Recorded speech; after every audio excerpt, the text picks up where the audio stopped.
نحمده ونصلي على رسوله الكريم اما بعد فاعوذ بالله من الشيطان الرجيم بسم الله الرحمن الرحيم رب اشرح لي صدري ويسر لي امري واحلل عقدة من لساني يفقهوا قولي۔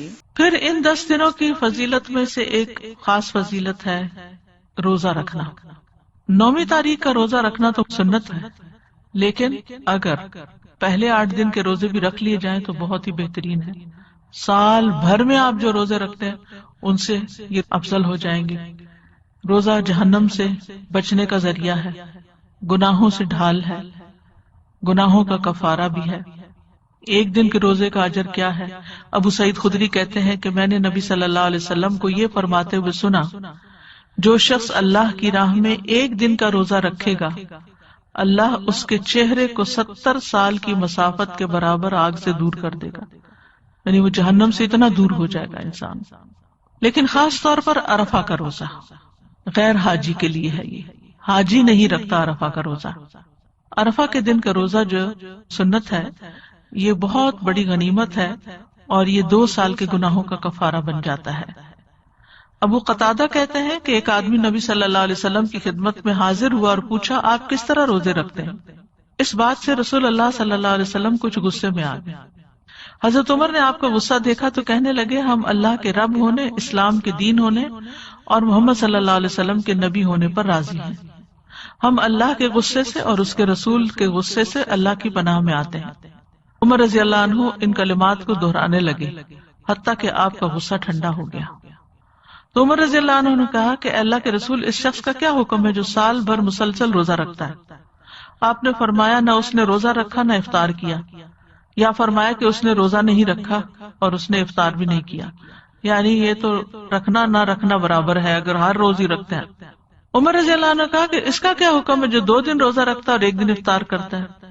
آپ نے فرمایا، کیا کوئی اس کی طاقت رکھتا ہے؟ پوچھا، اس کا کیا حکم ہے جو 1 دن روزہ رکھتا ہے اور 1 دن افطار کرتا ہے؟ فرمایا، یہ داؤد علیہ السلام کا روزہ ہے۔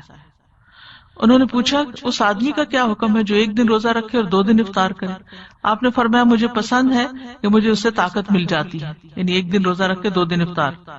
پھر رسول اللہ صلی اللہ علیہ وسلم نے فرمایا، ہر مہینے کے 3 روزے اور 1 رمضان کے روزوں سے لے کر دوسرے رمضان کے روزے، یہ عمل سارے سال کے روزوں کے برابر ہے۔ یعنی اگر کوئی شخص رمضان سے رمضان تک ہر مہینے 3 روزے رکھتا ہے تو گویا وہ پورا سال روزے سے رہا ہے۔ اور عرفہ کے دن کا روزہ میں اللہ سے امید رکھتا ہوں کہ پچھلے سال کے گناہوں کا کفارہ بن جائے گا اور اگلے سال کے گناہوں کا بھی۔ اور یوم عاشورہ کا روزہ میں اللہ سے امید رکھتا ہوں پچھلے سال کے گناہوں کا کفارہ بن جائے گا۔ تو اس طرح 3 سال کے گناہوں کا کفارہ ہو جاتا ہے جب انسان یہ روزہ رکھتا ہے۔ آپ دیکھیے کس طرح، مثلا 9 ذی الحجہ کا آپ نے روزہ رکھا نا، تو سال اینڈ ہو رہا ہے، تو اب کیا ہے، پچھلا سال جو تھا اس کا کفارہ ہو گیا، اور ایک اگلا سال جو محرم سے شروع ہوگا اس کا۔ اب محرم آیا تو آپ نے پھر روزہ رکھا تو ایک پچھلے سال کا کفارہ ہو گیا، یعنی آپ 1441 کی ذی الحجہ میں روزہ رکھ رہے ہیں عرفہ کا، ٹھیک ہے؟ تو اس سے آپ کے پچھلے سال کے گناہ اور اگلے سال کے گناہ معاف ہو گئے، 1440 کے بھی ہو گئے اور 1442 کے بھی ہو گئے، ٹھیک ہے؟ اب جب محرم آئے گا تو پچھلے 1 سال کے گناہ معاف ہو جائیں گے، تو وہ کون سے ہو جائیں گے؟ 1441 کے۔